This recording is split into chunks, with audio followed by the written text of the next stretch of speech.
साथियों, मेरा नाम है देवेशपाल। स्वागत है आपका स्टडी विद देवेश में। आज है 18 नवंबर से जुड़े इंपॉर्टेंट करंट अफेयर के बारे में देखेंगे।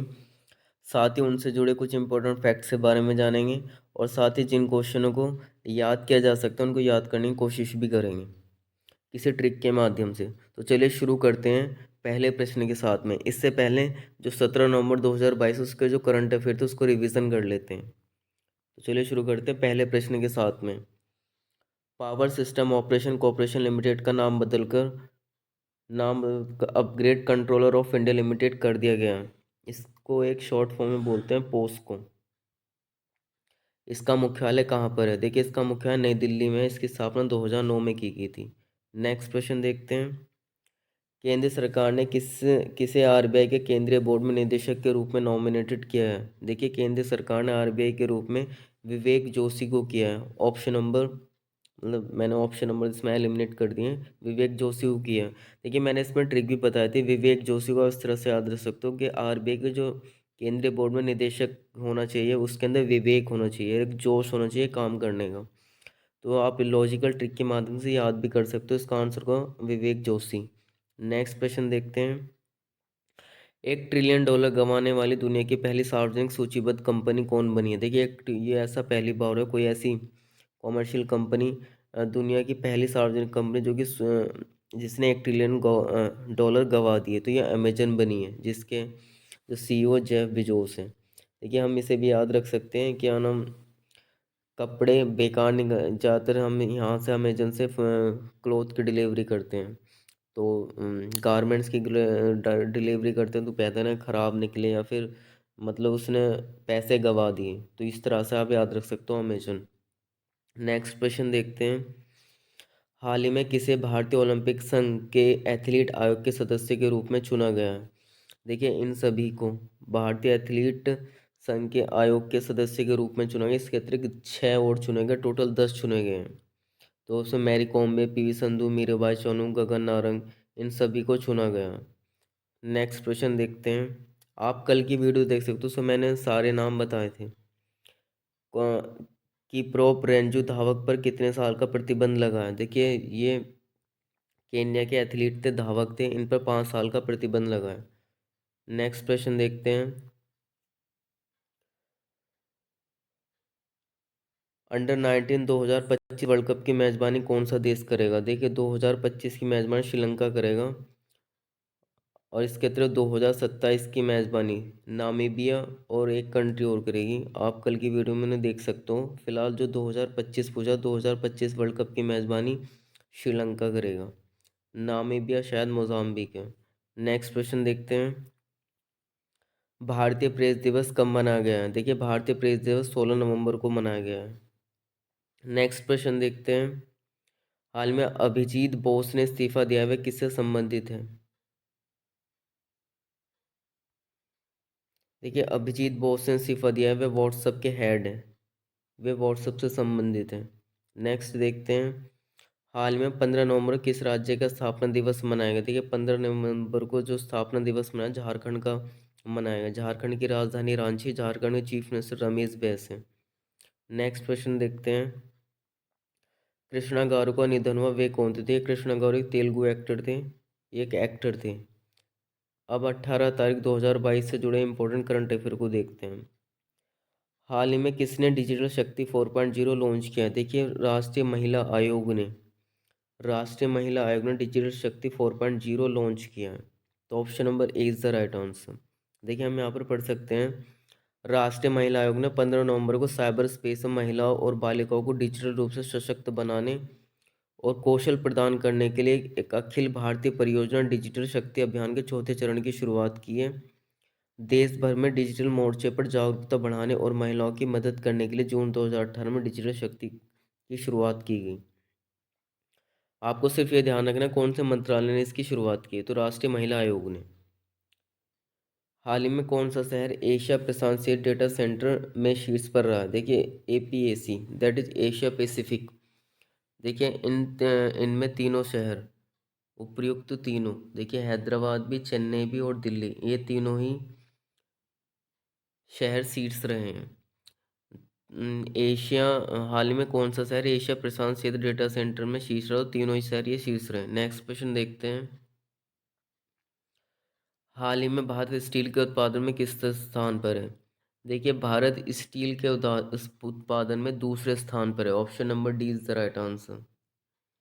देखिए, तो हमें ध्यान में होना चाहिए कि पहले पर कौन। देखिए, पहले पर ज़्यादातर जितने भी उत्पादक वाली चीज़ें हैं, ज़्यादातर मतलब वो चीन इन पे शीर्ष पर है। अगर हम सभी का आकलन, तो चीन इज़ द फर्स्ट, चीन फर्स्ट स्थान पर है, और जो भारत है वो सेकंड स्थान पर है। भारत जापान को पछाड़ कर दूसरे स्थान पर आ गया। नेक्स्ट क्वेश्चन देखते हैं। चंद्रमा के लिए एक मिशन पर ऑटोमिस एक रॉकेट का लॉन्च किस अंतरिक्ष एजेंसी ने लॉन्च किया? किस स्पेस एजेंसी ने लॉन्च किया?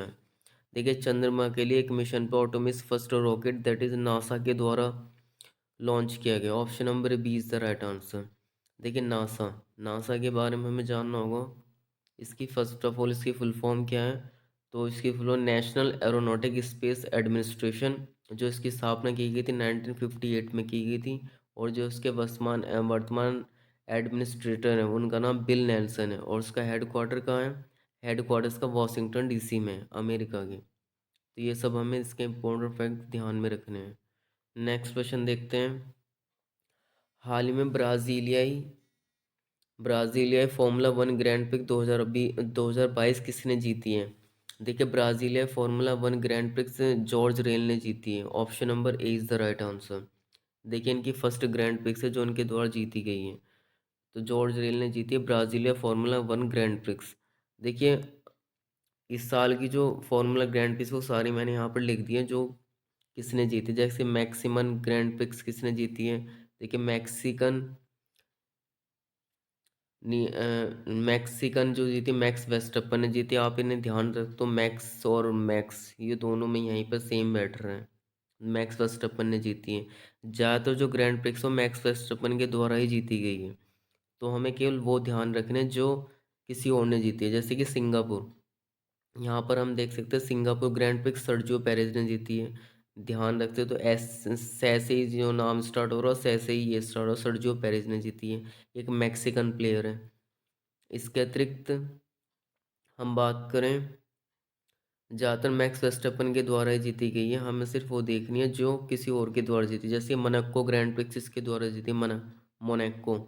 देखिए, सर्जियो पेरेज ने जीती है, मैक्सिकन प्लेयर है। देखिए, मोनाको को आप इसमें ध्यान से, सर्दियों में मनक्का खानी चाहिए, तो सर्दियों। तो Monaco grand prix Sergio Perez ने जीती है। इसके अतिरिक्त Australia grand prix Charles Leclerc ने जीती है। इसे भी हम ध्यान में रख सकते हैं। चार्ल्स ऑस्ट्रेलियन नाम है एक। चार्ल्स क्रिकेटर, अगर आप देखो चार्ल्स, उससे आप ध्यान में रख सकते हो। Australian grand prix Charles Leclerc ने जीती है। इसके अतिरिक्त Bahrain grand prix Charles Leclerc ने जीती है। बहरीन से आप ध्यान में रख सकते हो बहरा। चार्ल्स कौन था? एक बहरा आदमी था। तो Bahrain grand prix Charles Leclerc ने जीती है। इसके अतिरिक्त ऑस्ट्रेलियन ग्रैंड प्रिक्स भी ऑस्ट्रियन, वो ऑस्ट्रेलियन थी, तो ऑस्ट्रेलियन हो या ऑस्ट्रेलिया हो, ये सारी ग्रैंड प्रिक्स भी चार्ल्स लेक्लर ने जीती हैं। और बाकी ज़्यादातर सारी सारी मैक्स वेस्टअपन के द्वारा जीती गई। आप इन्हें ध्यान में रख सकते हो और देख सकते हो। नेक्स्ट प्रश्न देखते हैं। जलवायु परिवर्तन प्रदर्शन सूचकांक 2023 में भारत की रैंक क्या है? देखिए, जलवायु परिवर्तन प्रदर्शन सूचकांक 2023 में भारत की रैंक 8 है।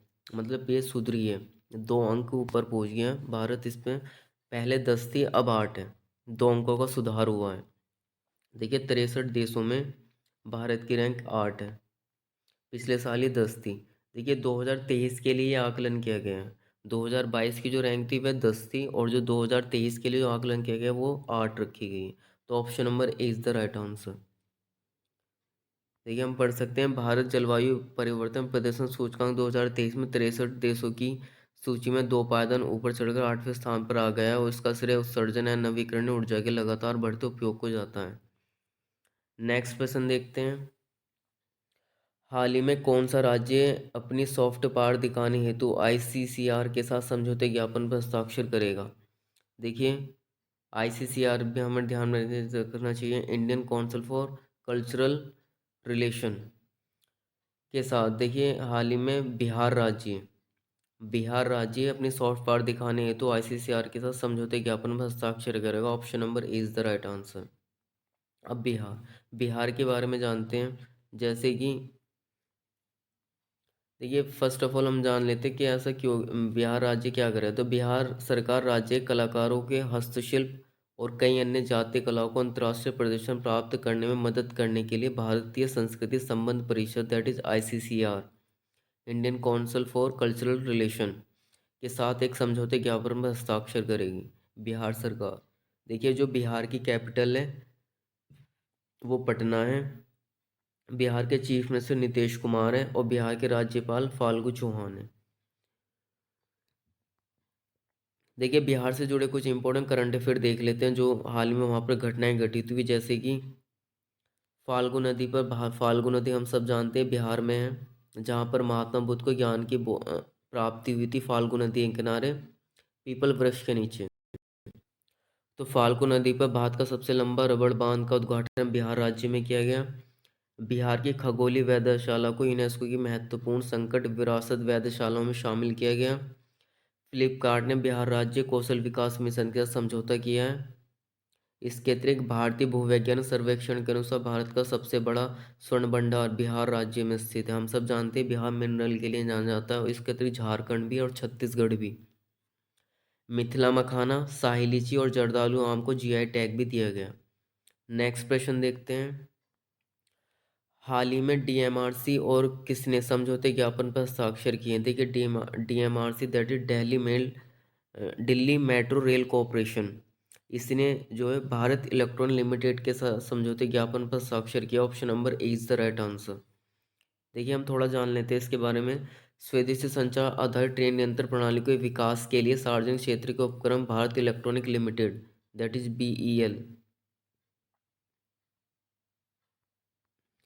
के साथ समझौते ज्ञापन पर हस्ताक्षर किए हैं। नेक्स्ट प्रश्न देखते हैं। हाल ही में मिर्गी दिवस दैट इज एपिलेप्सी डे कब मनाया गया? तो देखिए, हाल ही में मिर्गी दिवस जो है 17 नवंबर को मनाया गया।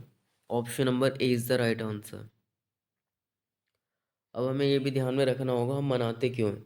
देखिए, भारत में मिर्गी के बारे में जागरूकता पैदा करने के लिए हर साल को 17 नवंबर को मृगी फाउंडेशन द्वारा राष्ट्रीय मृगी दिवस that is national epilepsy day के रूप में मनाया जाता है। मृगी मस्तिष्क का एक पुराना विकार है जिसका लक्षण अक्सर आपने देखा हो दौरे पड़ जाना होता है। तो नवंबर का जो महीना होता है वो राष्ट्रीय मृगी जागरूकता माह के रूप में भी मनाया जाता है। तो option number A is the right answer होगा। 17 नवंबर को मृगी दिवस मनाते हैं। नेक्स्ट प्रश्न देखते हैं। आरबीआई ने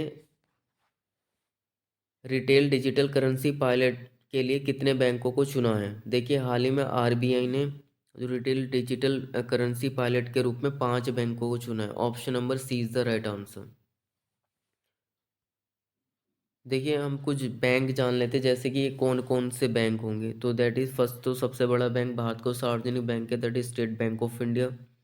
सेकंड सबसे बड़ा प्राइवेटाइजेशन बैंक हम सबको पता है एचडीएफसी बैंक है। ये ध्यान रखना, प्राइवेट कॉरपोरेशन वाले बात कर रहा हूँ मैं। जो सार्वजनिक बैंक है उनकी संख्या टोटल 12 है। जो प्राइवेट बैंक में जो सबसे बड़ा बैंक है वो एच डी एफ सी है। इसके अतिरिक्त जो गवर्नमेंट बैंक है सबसे बड़ा वो स्टेट बैंक ऑफ इंडिया है। इसके अतिरिक्त जो दूसरा बैंक था इसमें आईसीआईसीआई बैंक था, ये भी प्राइवेट बैंक है। और इसके अतिरिक्त तीसरा बैंक जो चुना गया था वो आईडीएफसी फर्स्ट बैंक चुना गया था। इसके अतिरिक्त 5 ही बैंक चुने, state bank of India, ICI bank, IDFC first bank और इसके अतिरिक्त एचडीएफसी बैंक। तो देखिए, इसलिए करा गया था कि रिजर्व बैंक ऑफ इंडिया ने खुदरा बाजार के लिए अपनी डिजिटल मुद्रा दैट इज डिजिटल रुपया लाने के लिए एक पायलट प्रोजेक्ट पर 5 बैंकों को शामिल किया है। तो ये बैंक मैंने आपको बता दिए हैं। तो option number C is the right answer होगा। देखिए, इस रिपोर्ट में इस मामले में परिचित लोगों का हवाला देते हुए कहा गया है कि भारतीय रिजर्व बैंक पायलट प्रोजेक्ट के लिए कुछ और बैंकों को जोड़ सकता है। ये प्रोजेक्ट जल्दी शुरू करने की उम्मीद जताई। इसके अतिरिक्त और बैंकों को भी जोड़े जाने की कोशिश हो रही है। फिलहाल जो जोड़े 5 बैंक जोड़े, तो option number C is the right answer. तो साथ ही ये थे कुछ इंपॉर्टेंट करंट अफेयर। मैं उम्मीद करता हूँ आपने बहुत कुछ समझा होगा और बहुत कुछ याद करने की कोशिश भी की होगी। तो साथियों, अगर ये वीडियो आपको अच्छी लगती है तो प्लीज़ इसको शेयर करें अपने दोस्तों के साथ में। Thank you.